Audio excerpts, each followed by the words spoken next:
우리 옆에 분들과 인사하겠습니다. 메리 크리스마스. 예, 저희가 앞당겨서 인사를 했습니다. 기쁘고 즐거운 성탄절이 이제 5일 앞으로 다가왔습니다. 성탄절이 되면 메리 크리스마스라고 인사를 합니다. 이게 미국에서 시작된 건데 최근에는 메리 크리스마스라고 하지 않고 해피 홀리데이라고 인사를 한다고 해요. 이게 무슨 뜻이냐? 행복한 휴일 되세요 라는 뜻입니다. 그러니까 미국은 예수님이 태어나신 이 성탄절이 휴일로 바뀐 겁니다. 그렇다면 미국에서는 왜 굳이 메리 크리스마스라는 인사 대신에 해피 홀리데이라는 말로 바꾸었는가? 이 메리 크리스마스에 담겨진 의미 때문입니다. 이 메리 크리스마스가 무슨 뜻이냐? 먼저 크리스마스의 크리스는 영어로 크라이스트, 그러니까 예수 그리스도, 구원자를 뜻합니다. 예수님이에요. 크리스마스의 크리스가 예수님이다. 그럼 마스는 뭐냐? 마스는 라틴어 미사라는 말에서 왔는데 뜻이 모이다, 예배하다 라는 뜻입니다. 그럼 앞에 메리는 뭐냐? 메리는 즐거운, 또 기쁨이라는 뜻이에요. 그럼 이제 정리하면 우리가 그냥 흔하게 했던 메리 크리스마스는 인사가 무슨 뜻이냐? 예수님의 탄생을 다 함께 모여 즐겁게 예배하는 날입니다. 이게 메리 크리스마스라는 인사에 담겨진 뜻이에요. 그러니까 여러분, 성탄절에 인사를 해피 홀리데이, 행복한 휴일 되세요 라고 하는 게 맞아요? 아니면 예수님이 태어나신 이 날을 즐겁게 예배합시다 라고 하는 메리 크리스마스가 맞아요? 그렇죠. 그렇습니다. 여러분, 이제 우리나라도 미국처럼 앞으로 차별금지법이 통과되면 이 종교적인 다양성이라는 이유로 인사도 함부로 못하게 되는 겁니다. 이 미국이 지금 이것 때문에 메리 크리스마스라는 인사도 못하는 거예요.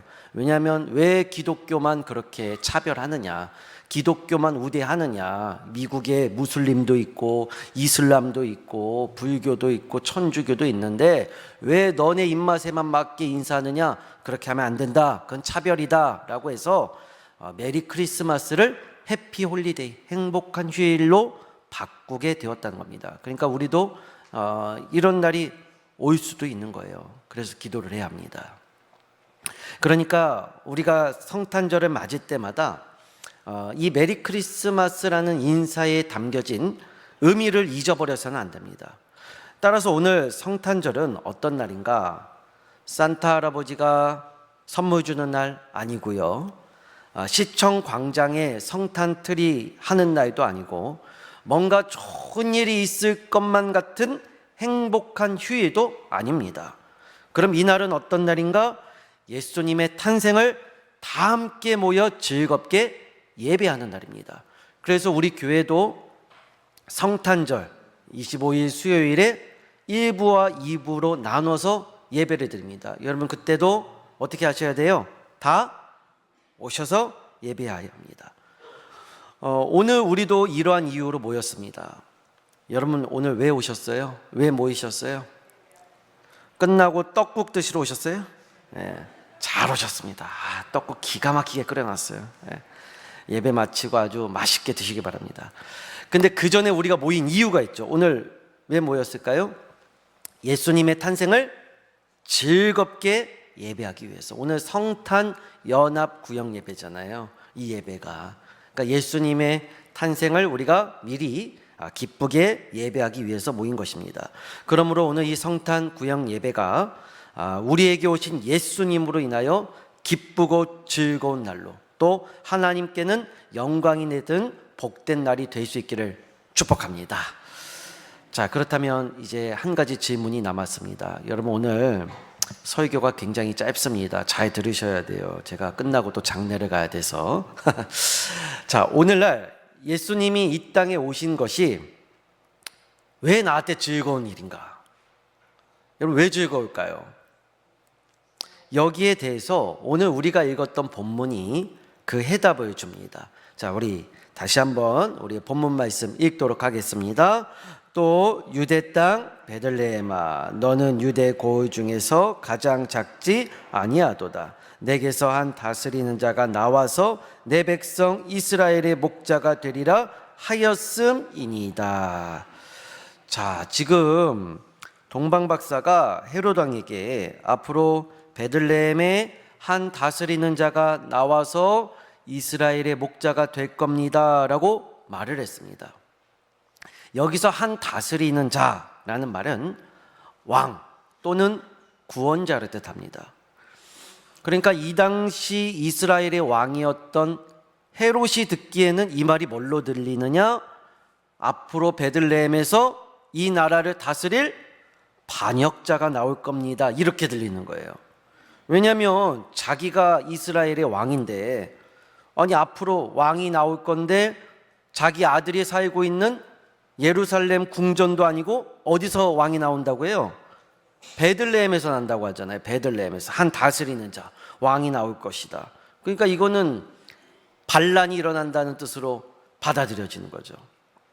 그래서 헤롯 왕이 이 당시에 예수님이 나시기 전에 이스라엘에서 태어난 모든 남자아이를 죽였던 겁니다. 자, 그럼 여기 유대 땅 베들레헴아, 너는 작지 아니하도다 라는 말은 무엇을 뜻하는가? 쉬운 성경에서는 이 구절을 이렇게 번역했습니다. 그러나 유대 지방에 있는 너 베들레헴아, 너는 유대의 통치자들 가운데서 결코 작지 않다. 그러니까 이 말은 베들레헴이 결코 작지 않다, 강조한 거예요. 작지 않다는 거예요. 다시 말하면 크다는 겁니다. 자, 왜 이런 말을 했는가? 이 당시 사람들이 모두 베들레헴을 가장 작은 동네로 취급했기 때문입니다. 실제로 이스라엘 성지순례를 가면 예루살렘 구 도심으로부터 약 10km 남짓의 베들레헴이 있어요.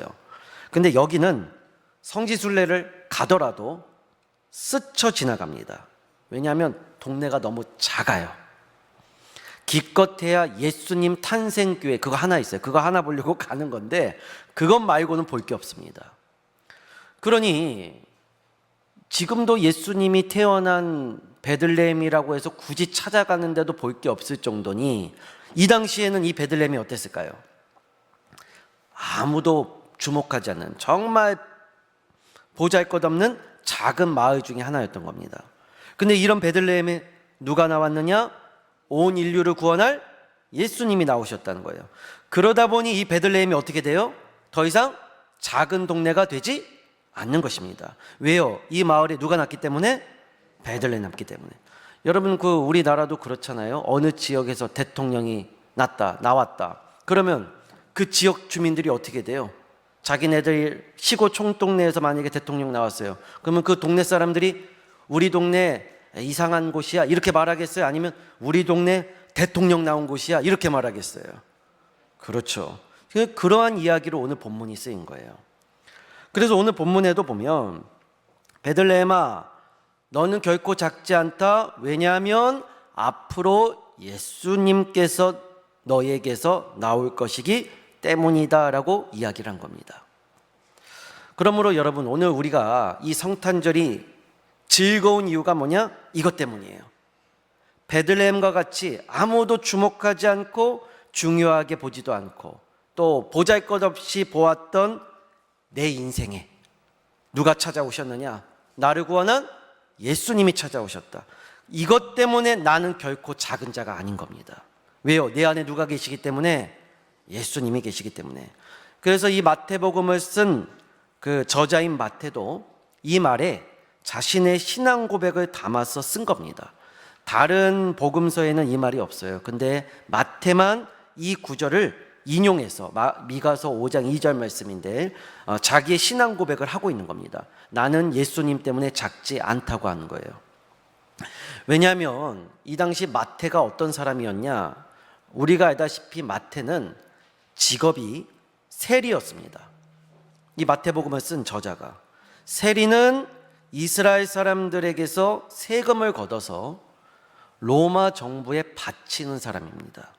그러니까 이스라엘 사람들이 볼 때는 세리가 누구냐? 매국노예요, 매국노. 동족과 나라를 팔아서 자기 배를 불리는 사람입니다.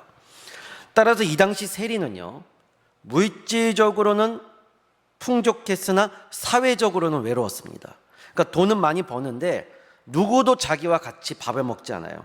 친구하지 않습니다. 쉽게 말해 왕딴 겁니다. 근데 이러한 세리였던 마태에게 누가 찾아오셨는가? 마태복음 9장에 보면 예수님께서 길을 지나가시다가 세관에 앉아있는 마태를 보시고 이리 와서 나를 따르라 라고 말씀해요. 그리고 마태의 집으로 가서 함께 식사를 하셨습니다. 그러니까 마태의 관점에서 보면 이 당시 최고의 스타였던 예수님이 갑자기 자기 인생에 확 들어온 거예요. 그것도 잠시 발만 담궜다가 뺀 게 아니라 아예 자기 집에 와서 식사 같이 하시고 또 자신을 예수님의 12 제자로 불러주셨습니다. 그러니 마태에게 있어서 예수님은 누구냐? 아무도 주목하지 않고 아무것도 아니고 누구도 좋아하지 않는, 모두가 멀리하는 이 보잘것없는 내 인생에 어느 날 갑자기 찾아와 빛을 비춰주신 분이에요. 그러니까 마태에게 있어서 성탄은 어떤 의미냐? 이 당시 베들레헴과 같이 누구도 주목하지 않았던 내 인생에 예수님 때문에 다시 살아난 날, 예수님 때문에 어둠에서 빛으로 옮겨진 날. 그러므로 마태에게 있어서 성탄절은 즐겁고 기쁜 날이 되는 것입니다. 그 사랑하는 주님이 나를 찾아와 만나시고 구원하여 주셨기 때문에. 마찬가지로 오늘 우리도 이 성탄절이 기쁘고 즐거운 이유가 있습니다. 베들레헴과 같이 또 마태와 같이 죄로 인해 죽을 수밖에 없는 이 보잘것없는 내 인생, 아무도 중요하게 생각하지 않던 내 삶에 예수님께서 찾아와 나를 구원하셨습니다. 그 예수님이 오늘 이 땅에 오셔서 우리에게 영광과 예배를 받기를 원하신다는 거예요. 그러므로 성탄절을 맞이할 때마다 우리는 이런 믿음으로 기도하는 것입니다. 우리 옆에 분들과 보면서 인사하겠습니다. 메리 크리스마스. 예. 사랑하는 여러분, 우리는 세상의 눈으로 볼 때는 작으나 믿음의 눈으로 보면 가장 큰 자입니다. 세상이 볼 때는 우리가 별 볼 일 없어요. 남들보다 대단한 인생도 아니에요. 그런데 믿음의 눈으로 보면 나는 굉장히 큰 자예요. 결코 작은 자가 아닙니다. 왜냐? 내 안에 모든 것을 가능케 하시는 예수님이 계시기 때문입니다.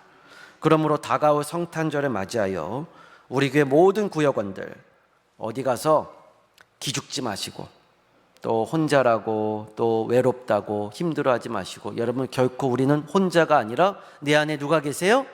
예수님 계시잖아요. 그러니까 주변 사람들이 뭐라고 말하든 어떻게 보든지 신경 쓰지 마세요. 너나 잘 살아라 그렇게 생각하세요. 그리고 너나 잘 살아라, 나는 예수님하고 잘 살겠다, 내 안에 예수님하고 난 성탄절 잘 보내겠다.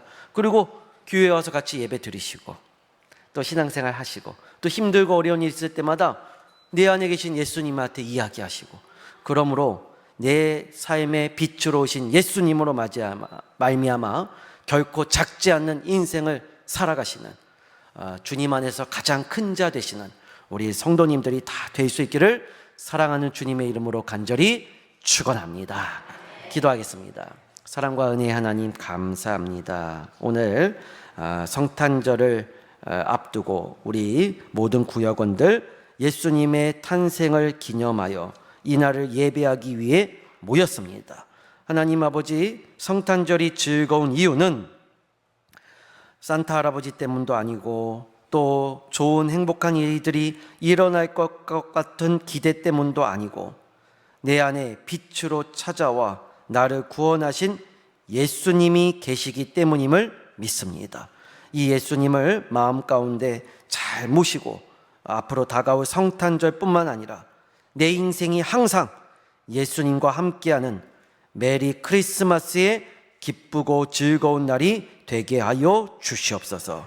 살아계신 예수님의 이름으로 기도드립니다. 아멘.